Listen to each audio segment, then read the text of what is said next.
It is 1 p.m. GMT now, so we would like to start our webinar. Hello everyone, my name is Shiho Hashimoto and I am the Marketing Director for Europe and Asia Pacific here at SSH Communication Security. I want to thank you in advance for participating to this webinar today. During this presentation, we will be taking some votes, which you can answer to real time so that we can see your answers in real time. Just to make sure everyone is hearing my voice clearly enough, I would like to use the voting system to ask now. Do you hear my voice clearly? Please answer A, yes, B, no.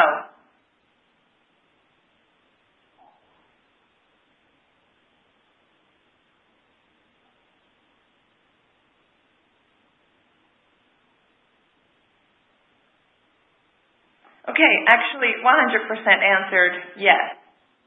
Great, thank you. At this point, I would like to introduce you to our speaker today, SSH's Chief Operating Officer and Executive Vice President of Global Sales and Marketing, Mr. Matthew McKenna. Matthew, the floor is yours now. Thanks, Shiho. Thank you, everybody, for taking your time today to attend today's webinar on SSH User Key and Access Mismanagement. Just going to take you through briefly what we're going to go through today, what the objective of this webinar is, and what I hope that you'll get out of it by the end. So just stepping forward here. The first thing that we're going to cover today is what's the big deal?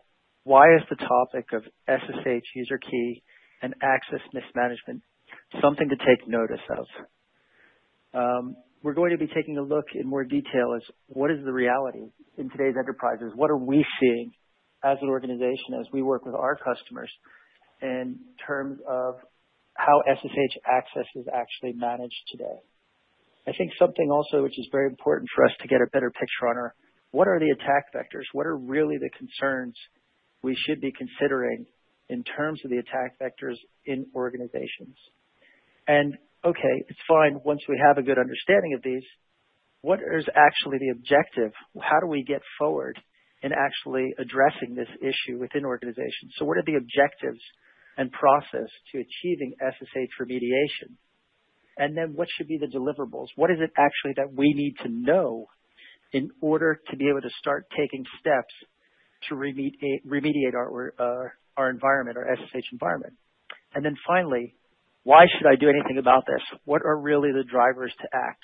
What does this mean from a perspective of risk? I think those we're going to see are quite obvious. What does this mean in perspective of compliance? What's going on from the compliance perspective and regulatory perspective as to why we should act? And then also what is it going on from a costing perspective as to why this makes sense operationally to get a better grip of? And then finally, we'll see and share with you some tools and ideas as to, is there an easy way to determine if my organization has a problem? If you look to the right there, you see a little picture. This picture represents a mesh of 100 hosts in a production environment and the related trust relationships of those hosts. As you can see from there, this is a complex spider web. And this is basically the access management issue which organizations are currently struggling to get control of. And I say an access management issue. User keys are essentially the cryptographic material to manage these access points. And we see this very much as an identity access management issue.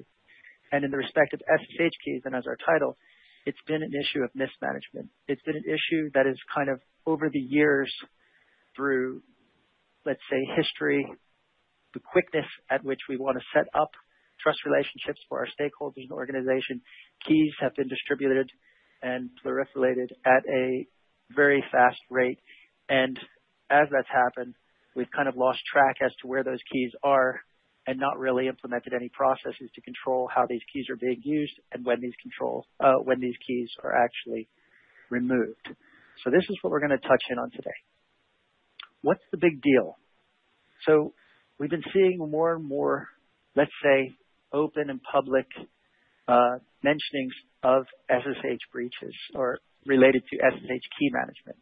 And just a couple here, highlighted that are maybe a little bit more well publicized. I think the most recent one had to do with the emergency broadcasting system, where a private key was hard-coded into the firmware of the emergency alert system. And this is the alert system which is providing notifications in the United States when an emergency may come, and if the President of the United States would actually have to get a message out to the people. And so this was considered a very significant concern, a significant, let's say, breach in this respect. It's still unknown, actually, how this came about and how this private key became leaked. Another, let's say, well-publicized case has to do with a hosting provider, a HostGator, where actually a former employee had put a backdoor which provided them root-level access into all the SSH servers of that environment, 2,700 servers to be exact. There are several other cases. Not all are always publicized, but the issue is coming more and more into the spotlight. And the issue is of real concern because if you have root-level access into the SSH environment, you potentially have unfettered access into all aspects of that environment. And so that's what we're going to talk a little bit more in detail about. Before we go into that, it's good to understand a couple things of the architecture of Secure Shell. Think of it this way, is a transport tunnel for securely passing information and remote access login in its most simple sense. There are basically 3 layers to that. And the 2 layers that we're going to be focusing on today are layers 2 and 3. User authentication. Let's say in this case, we're going to be talking in particular about public key authentication for automated access. And the SSH Connect layer. These are the layers deep inside the protocol where, let's say, things like X11 forwarding and tunneling and the sub-channels and commands of the protocol can be utilized. And we're going to talk about some of the challenges in managing keys and managing access to these tunnels through the keys that organizations face today. We're not going to be talking about the server authentication level or host keys in today's discussion. So this just gives you a little idea of how the protocol is structured from an architectural level, and points that we're going to be focusing on are points 2 and 3 here. Now, also just for quick educational purposes, well, this is probably familiar to most of the audience there, what are SSH user keys? Basically, it is a key pair, a private key, and a public key that's used to prove the identity of the user during an authentication process. Now, it can be used for interactive connections. However, it's mainly used for automated process and functional and application IDs. And what we're seeing is that in majority of organizations, the automated access actually significantly outweighs the interactive access where public key authentication is being used. In financials, to some degree, we see this being 15% interactive access to 85% being automated access running through public key authentication. So actually, we see a significant risk, actually a much greater risk, sitting in the automated access side of things, where file transfers, batch jobs, backups are all running behind the scenes using public key authentication.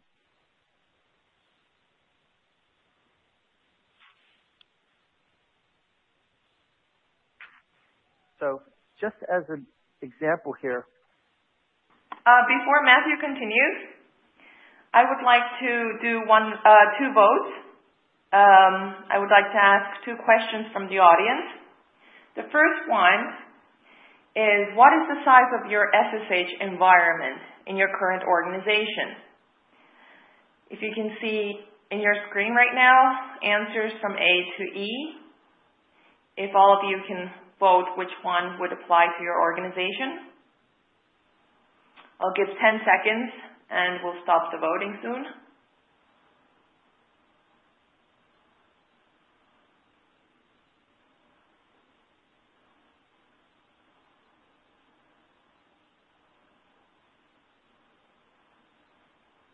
Okay, thank you. The next one I would like to ask is, in an SSH environment with 10,000 hosts, how many public and private keys would you expect to roughly find?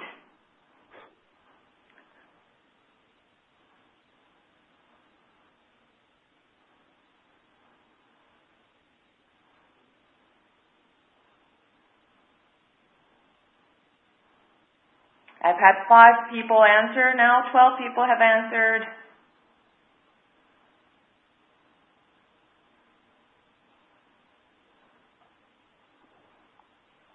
26 has voted in. If more of you can vote in, please. I know we have a huge audience today, so.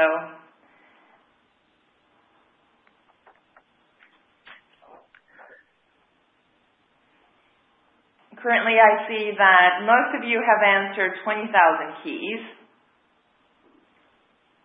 The next popular one was 1 million keys. Then 18% of you answered 50,000 or 100,000. Okay, I'll close the vote now, but basically the result of the vote was that 38% of the audience today thinks that there are 20,000 keys. So, as an example here, we see a recent case study with a top 5 global bank where 10,000 servers were scanned on the network. The actual reality is 1.5 million user keys were identified. And I think the more concerning aspect here was 10% or 150,000 of those keys were unknown with root level access. We like to ask this question always whenever we visit our customers because we see that in most cases, the estimation of how many keys are out there is significantly underestimated. What we're finding in most cases is that because keys have been distributed and not kept in inventory and not removed or rotated for the last 10 to 15 years, that these keys are usually growing in size from 12 to 20 new keys on a host per year. You also have to think of it from the perspective that application owners within organizations who maybe manage certain hosts are rotating and churning throughout the organization, and these things are kind of in a consistent, let's say, cycle. New keys are added in to the organization. When applications are undone, those keys are often not removed. So we see that the keys out there are much higher in most cases than what we're expecting to find out there. Now, this is kind of the scenario what also we think we have. We think we have a nice, let's say, straight lines, business users to production servers and developers to the testing environment. The reality of what might be going on out there is that developers may have access into production servers. Developers may be going from testing servers and then tunneling into production servers. And now you can see just in this simple view here, the complexity of the mesh that can start to evolve in terms of the trust relationships. And this is just kind of a picture of what I showed there at the beginning in my first slide, is in terms of what probably exists out there in most organizations. This is 100 hosts within a production environment of an organization. And so you see how this is, from a trust relationship perspective, meshing out very quickly and what the challenges are potentially in terms of getting better visibility of this. So our question, sorry, Matthew, but at this point, so our question would be, was this a surprise to you? A, yes, I had no clue how messy SSH Key Management could be. Or B, not really, I knew about SSH Key Management problems.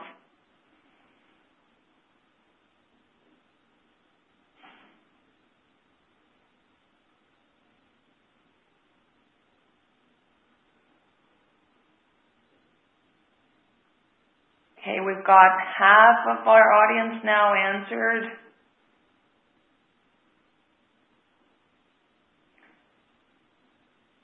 Okay, 38% was surprised and 62% knew about the SSH Key Management issues.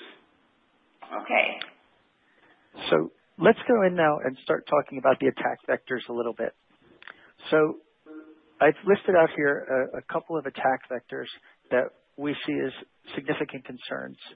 One has to do with the capability of spreading a virus through the usage of SSH keys. Now, it's very easy because you can insert commands within SSH keys through scripted methods that basically it would be very easy to hide or embed a virus within the script of the SSH key. And essentially, once you have access to a single host, and that virus can either leave open a backdoor or it can push out malware or whatever it does, potentially the entire mesh of that network, which I showed you previously, becomes exposed. And this is why putting restrictions on what key commands can be used is of vital importance as we go into a remediation process in the environment. What can actually be done with this key? How do I control that people are not using tunneling? How do I control that they're not using X11 forwarding? So these are major concerns here because there's a lot of power within the protocol and also with what can be done through keys. The unaudited backdoor threat. We talked about those lines there a second ago where the developer comes in through the testing environment, they tunnel over into production, and even though they're being monitored, let's say, by a privileged access monitoring system from the interactive usage, is there something that would stop them from actually placing their key into the production environment? From what we see in most cases, no, because it's a very normal activity that an admin might be setting up key pairs. But so this scenario of coming in from a development environment to test, tunneling into production, setting up a key pair is a real possibility. And this is one of the major things we're looking for in remediation projects is how do we eliminate unwanted access in from non-production environments into production environments. So basically, as you see that little command there under, it's very easy and very quick to set up a new authorized key on a host. Another concern has to do with port forwarding from the home office. So it's setting up a connection from your workstation in the office back to home and turning on port forwarding, which will allow you to emulate back into your office environment. So this is also leaving a potential open back door, which is very difficult to audit and very difficult for us to see from the privileged access management systems that are out there. So we have to actually get to the core of what the issue is actually managing the key material in many respects. So another area has to do with leaked keys may provide access for extended period of time. We don't see or find many organizations which have a policy or process to rotate keys. And this is due to the fact that most often it's very hard to have an inventory of what keys are out there. And so it's very simple for an admin to take their keys and put them on their USB stick, put them on their home directories, whatnot. And these can, when that person leaves the organization, be exposed for a very long period of time there. So how do we ensure that when access is terminated within the environment, that also the keys, private keys and public keys associated to that access are terminated? Another thing we see is just simply the accidental data transfers or human error component there. Setting up keys has human error involved in it. And sometimes because this work is being done at a very quick pace by administrators, human error comes into play and mistakes are made and they put out another authorized key by accident or they put a key in the wrong location or whatnot. And then these keys are no longer found. Finally, I think one of the major issues is this is a problem that's just been under the radar. This problem has historically sat very deep within the depth of the Unix environment and the Unix administrators, and it hasn't been something that has been brought into the forefront. It's been a little bit of a dirty secret, let's say, in the large-scale Unix environments. And so basically, because this is not on the radar of top management and CIOs always, or CISOs, this becomes in itself an interesting component for potentially an attack vector because it's just unawareness at this point. So this is kind of the major attack vector points we see at this, let's say, time. Now, how do we start to solve this problem? What can we do to kind of get this under control, and what are the steps necessary? What is it actually that we're trying to achieve in getting the environment under control? And so that's what we're going to talk about now for the second half here. So the first is we want to ensure that authorized users can access production systems and only authorized users? And how do we ensure that segregation of duty between our development or our non-production environments, our testing environments, and those of production? And then how do we also ensure that once we have visibility of that, how do we also get basically a recertification process in place at the needed intervals? If you think about it, there's a lot of language already in terms of rotation of passwords and whatnot and what's proper to use around that. Well, how do we manage this from the usage of SSH user keys?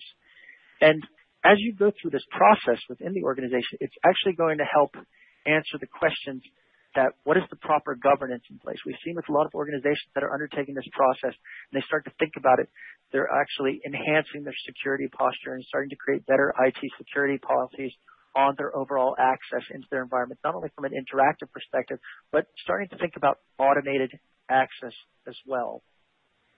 So what is the process that we have to go through? There's a couple steps here. There's 6 steps that we see. First is discovery. Remediation can't begin within the environment until we have visibility on all the trust relationships in the environment. So this means private keys, public keys, and related service accounts or application IDs, and even interactive users.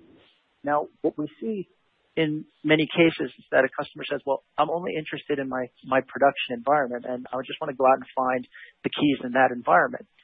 But that gives us only a limited scope, because what we're going to find when we start to go find keys in just a production environment is we're going to start to find unknown keys out there, because there are trust relationships coming in from outside your scope, which are entering into that production environment. So it's important to get as much visibility as possible of the entire landscape, or at least what we know as well-defined segments of the landscape. Now, from there, we have the possibility to start already remediating things, because we may know some obvious pieces that are against our security policy. We may know, for example, well, we want to make sure that we don't have any root level access using SSH user keys into production systems. That would be an obvious one. And if we find those after discovery, it allows us to start to remediate immediately and get rid of those immediate risks out there. Now, the second piece is monitoring. Monitoring is just as important as getting the visibility. We can't make any recommendations as to whether a key is obsolete or whether a key is of risk unless we can actually monitor how it's being used. So we have to be able to monitor from where the key is being used from and how often that key is being used from, and how often that key is being used. Then from there, normally in the process of remediation, we want to get keys off of home directories, and we want to get keys, let's say, away from those areas we would potentially see as risks, and move those all into a central root-owned directory structure. This allows us to essentially stop the bleeding within an environment there. And from there, we can now start to go into the keys and start to remediate the key material themselves. So we want to ensure that only this, from this IP address, can access this host. So from commands within the key. Then we can also go in and we can start to understand what commands can be run from the key, what should be permitted from this key, or what should be stopped from being used with this key. And so once we have that all relocated into a central root-owned directory structure, we can actually go and start to manage what commands are being used from the keys. Now, the next step from there, after we've stopped the bleeding and locked down the environment, has to do with the automation process. So from here, now you can start to consider, however you do this manually through scripting, through tools that exist out there or whatnot, now we can start to think about new requests for automated access or interactive access and setting up those keys, distribution of keys, and removal of keys. And then you get into a process of lifecycle management. So remediation is an ongoing process, has to do with managing keys over time and on an ongoing and continuous basis.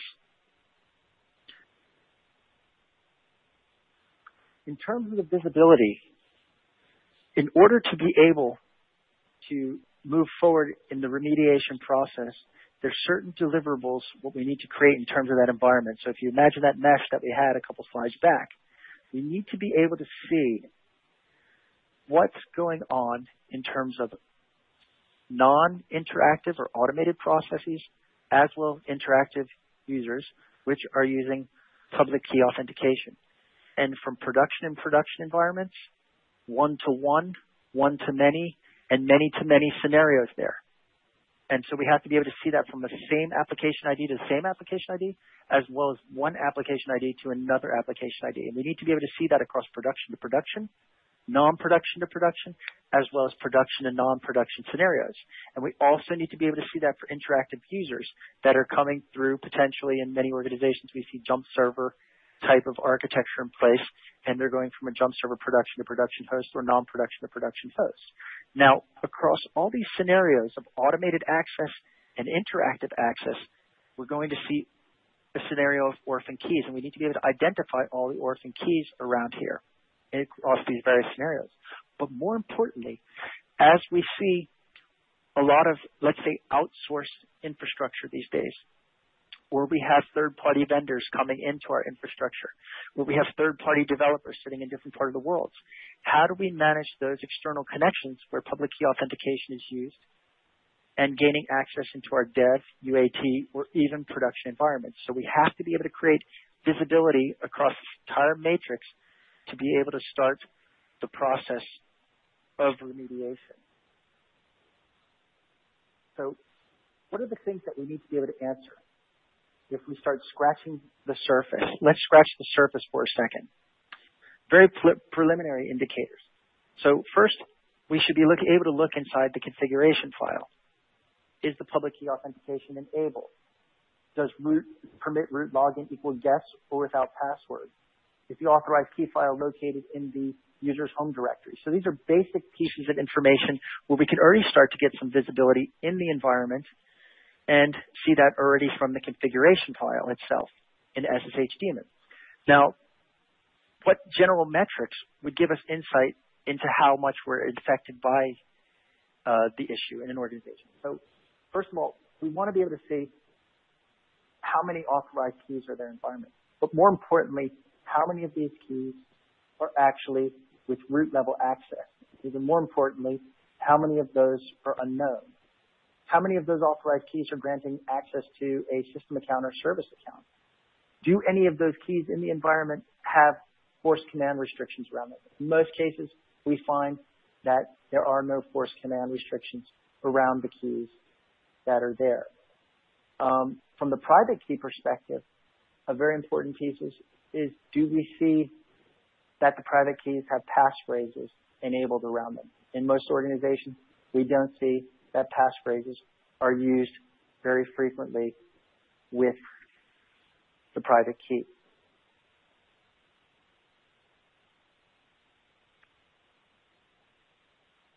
So why should we act on this topic? Why is it important that organizations begin to consider this and take action? So one of the first and foremost drivers we see is risk mitigation, especially if we think of financial organizations, government organizations. We saw the risks there that were mentioned in terms of backdoor threats, unaudited backdoor threats, the uses or the inability to control the subchannels of the protocol from the key perspective. We saw the challenges there in terms of the potential spread of the virus through using scripting in the key itself. So risk mitigation, in terms of at least having visibility, is a first and most important step. From a compliance perspective, we're starting to see, initially, if we think about this topic from a couple of years back, there have been no compliance drivers out there to mandate how SSH user keys should be managed within organizations. Very loosely, we've seen a lot of language, maybe in PCI, around the rotation of passwords, password strength, storing of keys in encrypted storage spaces or vaults.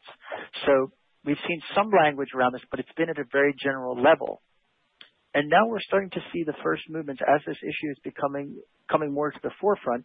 We're now starting to see other compliance drivers and other, let's say, regulatory bodies start to address this issue recognizing the risk out there.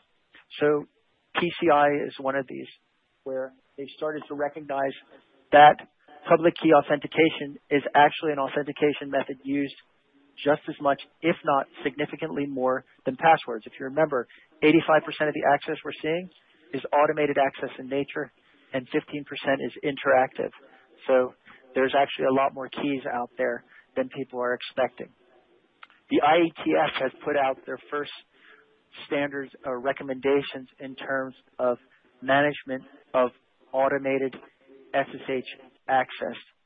And even NIST is starting to address this in their compliance drivers around 800-53 and starting to look at this as well. And let's say we can expect within the next several months that these will start to come out in, let's say, more formal directives in terms of what direction regulation and compliance will play around the management of SSH User Case. Now, from an operational cost perspective, this is a piece that's often overlooked. We've seen in organizations where most cases administrators are free to set up their own keys. And if you're good at setting up a key, maybe it takes 15 minutes of your time. If you have to go through a ticket change request in your organization to be able to set up a key, that additional time waiting and managing tickets might even add more time. If you're not good at setting up a key pair, this may take you an hour and a half in some cases. There is a significant amount of operational cost in terms of soft cost of admins spending their time to do this work when they can be doing more productive work, but also hard cost. We've seen in organizations, in retail organizations where up to 15 people were managing the distribution of SSH User Keys for their stakeholders on a manual basis. And so if we think about that, if you get in from your stakeholders, I need a request to set up to 500 point of sale systems, and you have to do that manually, that becomes a very cumbersome process. And you see kind of the steps there in terms of the key request, the approval process, setting up the keys, transferring the keys, making sure the configuration is set up right, and testing that everything still works there is wasting valuable time for the organization stakeholders who are waiting for keys to be set up. And so the operational costs as this scales up, we can see can go well into the millions of dollars in terms of wasted costs, either soft costs or hard costs. Well, at this point, I would like to ask the audience if you were required to remediate the SSH keys in your environment, what do you think would be your biggest driver? A, compliance, B, risk, C, cost. Please cast your votes.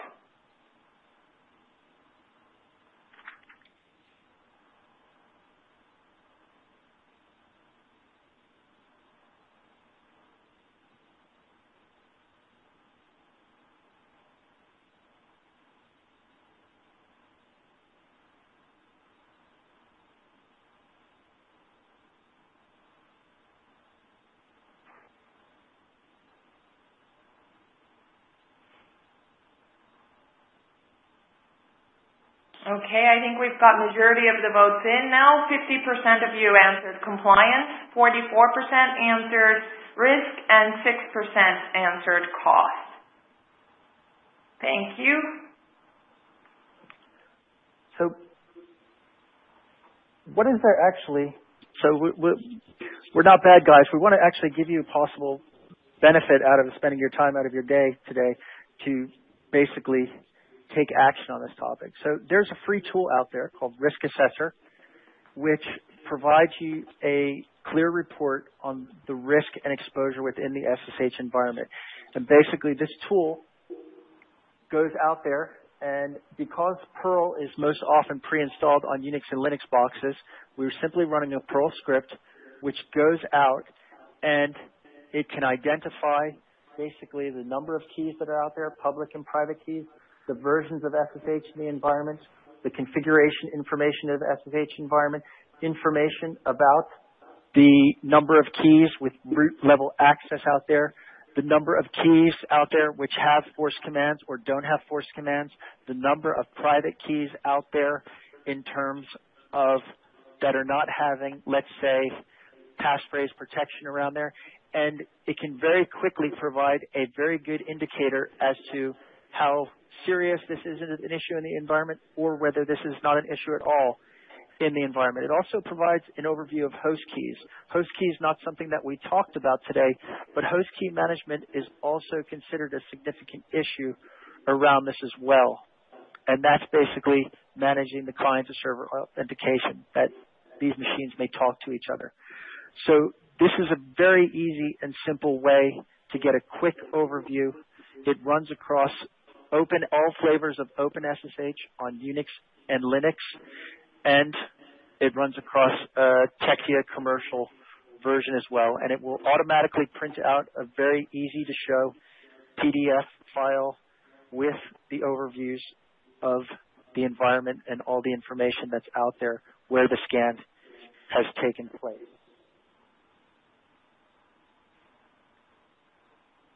Okay, so we would like to take two final votes at this time.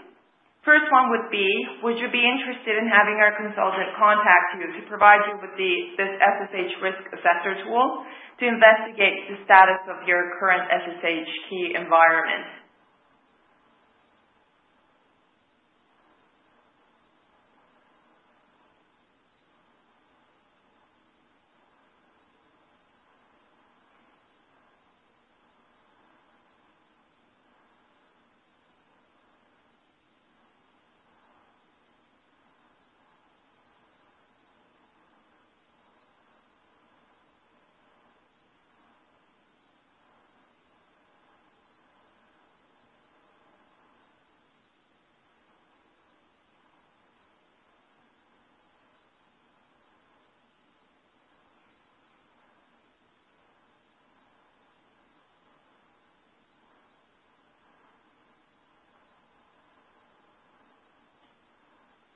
Okay, thank you.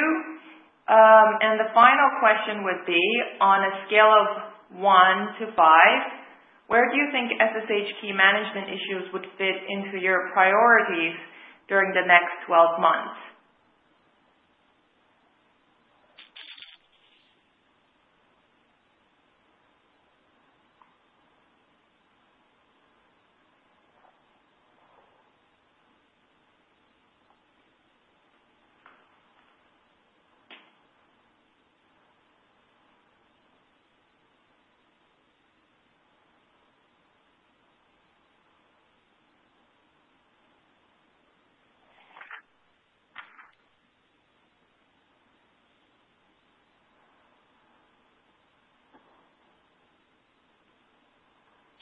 All right, thank you. With that, we would like to close the vote.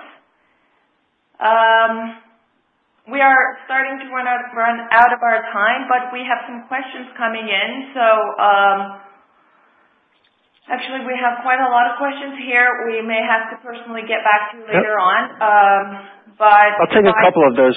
I can take a couple of those questions in the few minutes that we have. So the first question there was, will the risk report work with attach make key files? Currently, the risk report does not work with attach make key files. Our commercial product, actually, Universal SSH Key Manager, does support key management of attach make key files.